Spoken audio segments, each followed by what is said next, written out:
Welcome all FYB student in the academic year 2020-21. My name is Dr. Rangnath Kole from Department of Physics, KJ Somaya College, Kopargaon.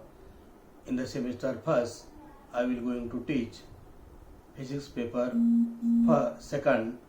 The name of paper is Physics Principle and Applications. This is semester first for you. The pattern is CBCS pattern. The code of paper is PH 112. This paper contains total 5 chapters. The first chapter is Physics of Atoms. Second is Lasers and its applications. Third is Physics of Molecules. Fourth is Sources of electromagnetic waves. And fifth is Applications of electromagnetic waves. So total in this semester we have to study total 5 chapters. This paper is for 50 marks. Internal marks is 15 and theory paper is for 35 marks. Now we start with chapter 2, Lasers and its applications. Laser is a light source which is different from other conventional light sources. Laser means light amplification by stimulated emission of radiation. Existence of stimulated emission in black body was first observed by Einstein in 1917. Later, it becomes a backbone of laser physics. Stimulated emission process is used for producing laser beam. In 1952, Townes J. Jordan in USA was invented measure, that is microwave amplification by stimulated emission of radiation. In 1960, Myman used ruby crystal to produce laser. In 1961, helium neon gas laser was invented by Ali Jawan and his co-workers. For operation of laser as a light source, quantum process is used. The output of laser is from 10⁻⁹ watt to 10⁻20 watt.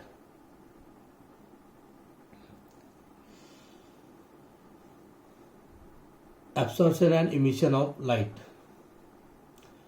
We know that material has property to absorb light, and after absorption it is emitted by material in the form of heat and light.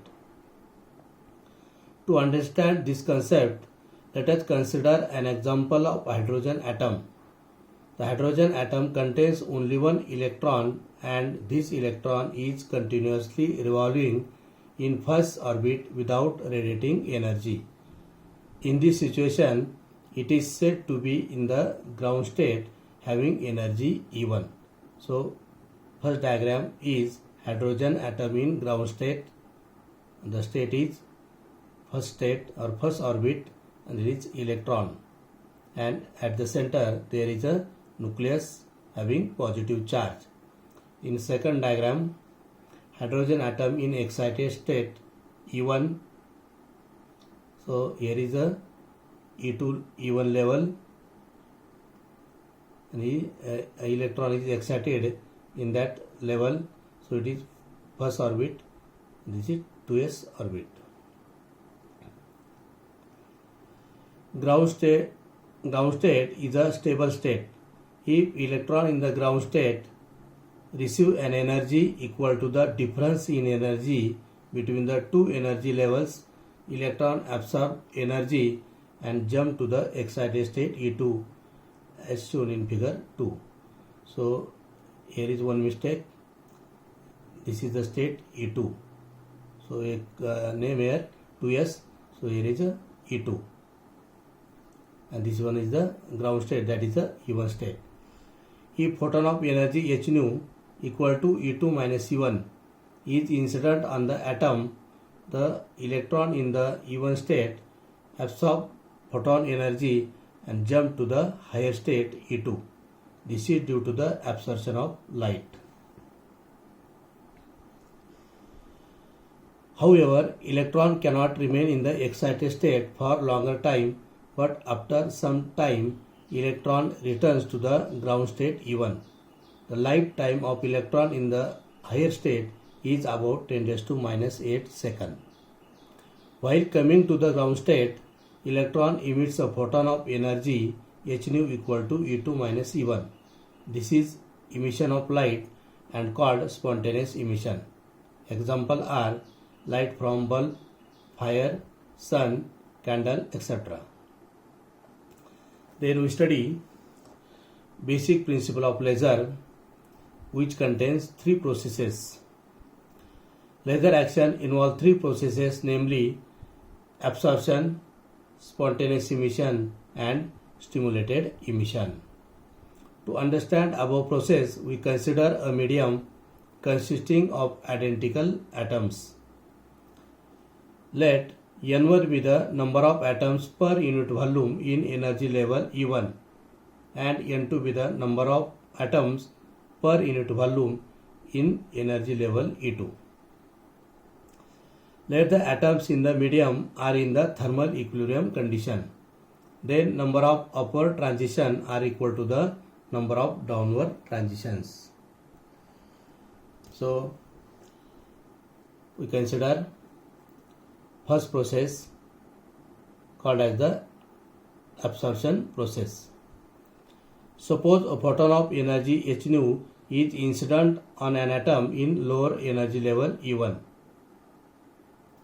The photon is absorbed by the atom and it jumps to the excited state E2 as shown in figure 2.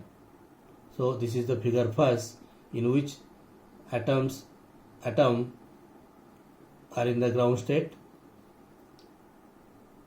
So after that, when photon incident on that atom, then it goes to the higher excited state E2, right?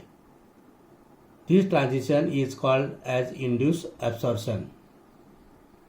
Corresponding to each absorption transition, one photon disappears from the incident light and one atom is added to the excited state E2. This may be expressed as A plus h nu tends to A star, where A is the atom in lower energy state E1 and A star is the atom in excited state E2, and here h nu is the photon of energy h nu. The number of atoms per unit volume that makes upward transition from E1 to E2 per second is called the rate of absorption transition and is given as rate of absorption equal to minus ddt of N1, where minus ddt of N1 is the rate of decrease of population at level E1. The rate of absorption transition can also be represented by the rate of increase of population at the upper level E2. So rate of absorption equal to ddt of N2, or rate of absorption equal to minus ddt of N1 equal to ddt of N2. The number of absorption transition taking place in the material will be proportional to the population N1 in the lower level and number of photons per unit volume in the incident light, that is rho nu. Hence rate of absorption can be expressed as rate of absorption equal to B12 rho nu into N1, where B12 is called Einstein coefficient of induced absorption. Next we consider second process, spontaneous emission. The atom in the excited state can stay for an average lifetime tau equal to 10 raised to minus 8 seconds. After this time, the excited atom makes transition to the lower energy level on its own by giving up excess energy in the form of a photon as shown in the figure. So figure first, in which the atoms is in the higher energy state E2, this is the lower energy state E1. So the process is emission process before and after. When that excited atom in the excited state jumps to the ground state E1, so there is emission of photon having energy h nu, that is the difference between two energies E2 minus E1. The process in which an excited atom emits a photon by itself without any external triggering is known as spontaneous emission. The process is represented as A star tends to A plus h nu. So here A star is the excited atom, A is the atom in the ground state plus emitting photon of energy h nu. The rate of spontaneous emission is given by RSP equal to minus d dt of N2. The number of photons generated during the spontaneous emission will be proportional to the population of the excited state only. Therefore, rate of spontaneous emission can be expressed as RSP equal to A21 into N2, where A21 is called as Einstein coefficient for spontaneous emission. So next we see some important feature of spontaneous emission. This process cannot be controlled from outside. It is essentially probabilistic in nature. In spontaneous emission, the initial phase, direction of propagation and plane of polarization are different for different photons. The light spreads in all directions and light intensity decreases with distance from the source. The light is incoherent, and last one is the light is not monochromatic. Then we see third process, stimulated emission. This process is important in the laser action. Without this process, laser action cannot take place. If the photon of energy h nu equal to E2 minus E1 interacts with the excited atom, it triggers the atom so that it makes transition to the lower level by emitting another photon as shown in the figure. So first figure shows two energy level E1, E2, and atom is at the higher energy state. When incident on the atom in the excited state, so it interact with the excited atom. That means there is an interaction between photon and excited atom. So after interaction, excited atom comes to the or jumps to the ground state emitting two photons h nu and h nu. Okay, so we define this process. The process of emission of photon by excited atom through a forced transition taking under the influence of an external agent is called stimulated emission. The process can be represented as A star plus h nu equal to A plus twice h nu. That means in the stimulated emission process, there is a emission of two photons. The photon emitted in this process propagates in the same direction, having same frequency and phase as those of incident photons. Therefore, light produced in this process is directional, coherent and monochromatic. The rate of stimulated emission is RST equal to B21 rho nu into N2, where B21 is the Einstein coefficient of stimulated emission. Then we consider some important features of stimulated emission. The first feature is the process of stimulated emission can be controlled from outside. The photon in this process propagates in the same direction as that of stimulated photon. The emitted photons has the same frequency, phase and plane of polarization as those of incident photon. Multiplication of photons. In the process of stimulated emission, the multiplication of photons takes place. Light amplification.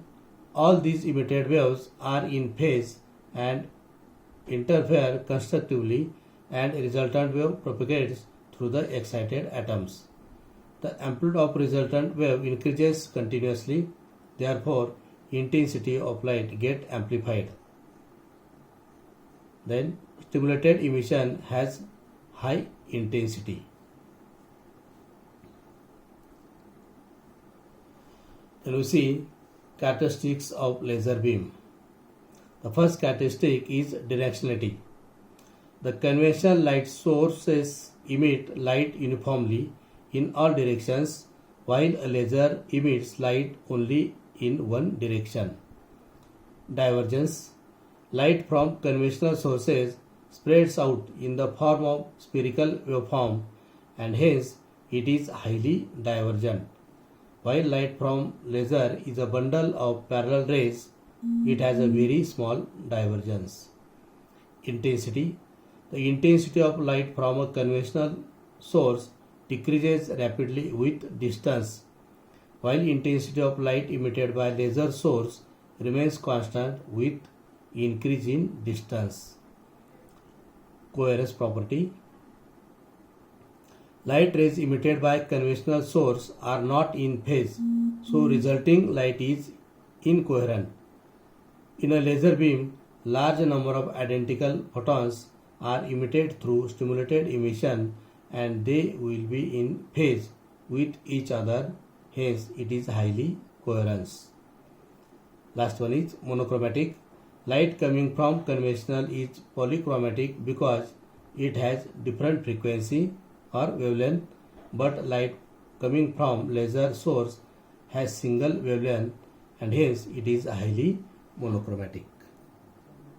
So with this lecture I will stop here and we will meet in the next lecture. Thanks.